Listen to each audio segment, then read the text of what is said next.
안녕하십니까. 오늘 이 시간에는 폐암의 최신 치료에 대해서 말씀드리도록 하겠습니다. 저는 서울 아산병원 방사선 종양학과 최은경입니다.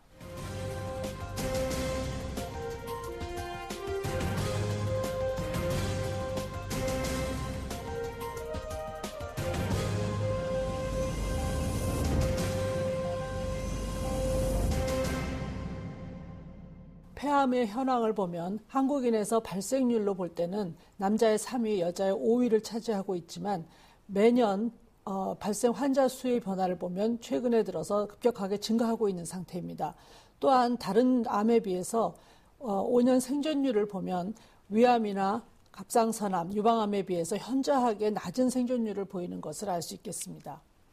폐암의 치료는 여러 가지 방법을 병합해서 사용하는 방법을 사용하고 있습니다.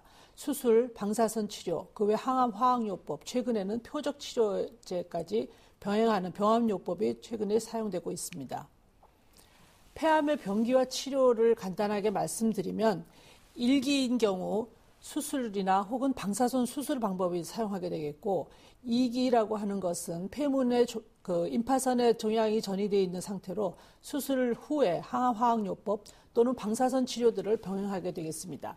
3기인 경우는 병이 상당히 진행된 상태로 종격도 임파전에 전이가 되어 있는 경우에는 방사선 치료와 항암화학요법 후에 수술을 시행하거나 아니면 방사선 치료와 항암화학요법으로 치료를 끝내는 경우가 있겠습니다.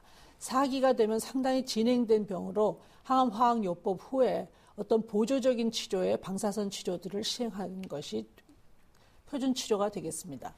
먼저 수술에 대해서 말씀을 간단하게 드리면 수술을 시행할 경우 종양이 국소적으로 작은 부위에 국한되어 있는 경우에는 폐엽을 절제하게 되겠습니다. 오른쪽 폐는 3개의 엽으로 구성이 되어 있고 왼쪽 폐는 2개의 엽으로 구성이 되어 있습니다.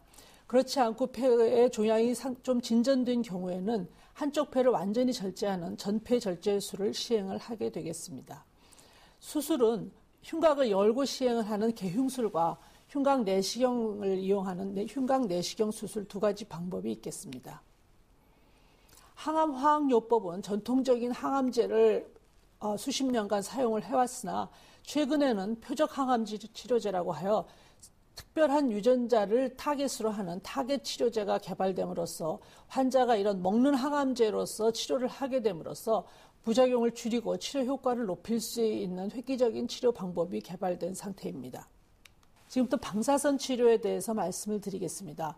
폐암의 방사선 치료에 대해서는 거의 100년 이상 치료를 시행을 해왔는데 최근에 이런 기계적인 발전과 물리학적인 발전 그리고 컴퓨터공학의 발전으로 인해서 방사선 치료의 기법이 점점 최신 기법으로 주변 폐에 손상을 주지 않는 최적의 방사선 치료를 시행하고 있습니다.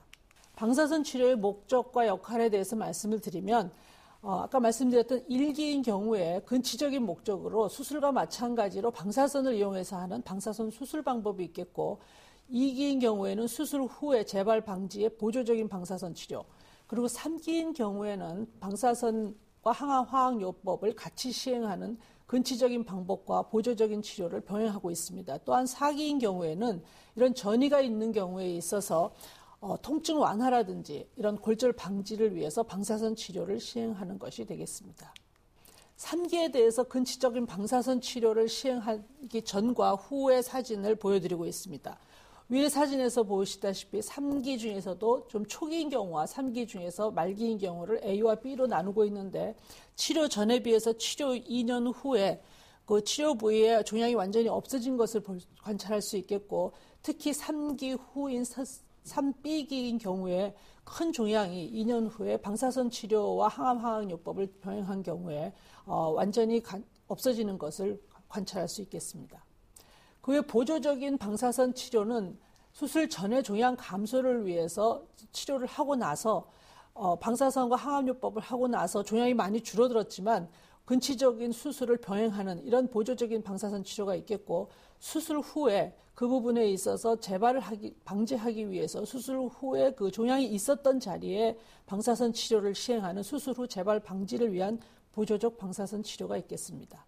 아까 말씀드렸던 4기 환자에 있어서 이런 증상을 완화하기 위한 고식적인 방사선 치료는 폐암의 경우 특히 뇌나 뼈로 전이가 굉장히 잘 가고 있는데 뇌에 이렇게 종양이 전이 된 경우에는 주변 부종이 생겨서 신경마비라든지 아니면 의식불량이 생기게 되는데 이런 경우에 치료를 하고 나서 종양이 없어짐으로써 이 부종이 빠지면서 증상이 완화되는 것을 알 수 있겠고 뼈에 이렇게 전이가 되어 있는 경우에 있어서도 이런 골절 같은 것이 생길 수 있고 뼈의 통증이 굉장히 심하게 되는데 치료를 시행함으로써 이런 증상을 완화시켜 줄 수 있겠습니다.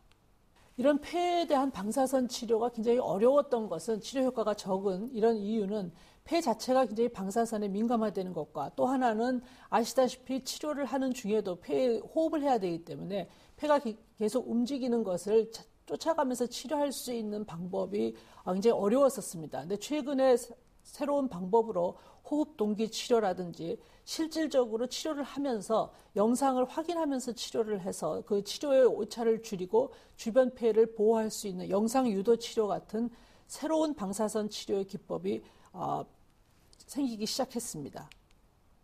그래서 이런 또 하나는 이런 기법을 사용함으로써 방사선 수술이라고 해서 수술과 똑같은 방법으로 이런 초기이지만 폐의 기능이 굉장히 나쁘다든지 환자의 상태가 안 좋아서 수술을 시행하지 못하는 경우에는 이런 폐 종양에만 국한적으로 방사선 수술을 시행하는 것이 되겠습니다. 이거는 방사선 치료지만 그 부분에 한 번이나 두 번 정도의 고설량의 방사선을 치료를 해서 그 부분을 완전히 제거한다는 뜻으로 방사선 수술이라는 명칭을 사용을 하고 있습니다. 초기 폐암뿐만 아니라 폐에 전이가 되어 있는 경우에 2개, 3개 정도의 전이성 폐 종양에 대해서도 이런 방사선 수술을 시행할 수 있겠습니다. 이러한 방사선 수술을 시행할 수 있는 또 다른 최신 치료 방법은 사이버 나이프라는 것입니다. 이 이름에서 알 수 있듯이 우리가 이런 칼과 마찬가지로 사이버 나이프라는 기계를 사용함으로써 이것은 이런 방사선이 이런 로봇 암에 부착이 돼 있어서 그 방사선을 치료하고자 하는 종양 부위에 집중적으로 치료를 할 수 있는 쫓아다니면서 치료를 한 로봇가 종양을 추적해서 치료할 수 있다고 해서 이런 사이버 나이프라고 하고 있습니다. 이런 방법을 사용함으로써 또한 정교한 그런 방사선 수술을 시행할 수 있는 방법이 최신 치료 방법이 되겠습니다. 방사선 수술을 시행한 환자들의 그 사진을 보여드리고 있습니다. 첫 번째 환자에서 보시다시피 방사선 수술 전과 방사선 수술 1개월 후를 보면 왼쪽 폐에 있던 종양이 방사선 수술 1개월 후에는 완전히 보이지 않는 것을 알 수 있겠고 또한 밑에 있는 증례 두 번째 증례에서 보시듯이 방사선 수술 전에 오른쪽 폐의 가장자리에 있던 종양이 방사선 수술 1개월 후에 완전히 없어진 것을 관찰할 수 있겠습니다. 최근에 새로운 방사선 치료 방법이 도입이 됐습니다.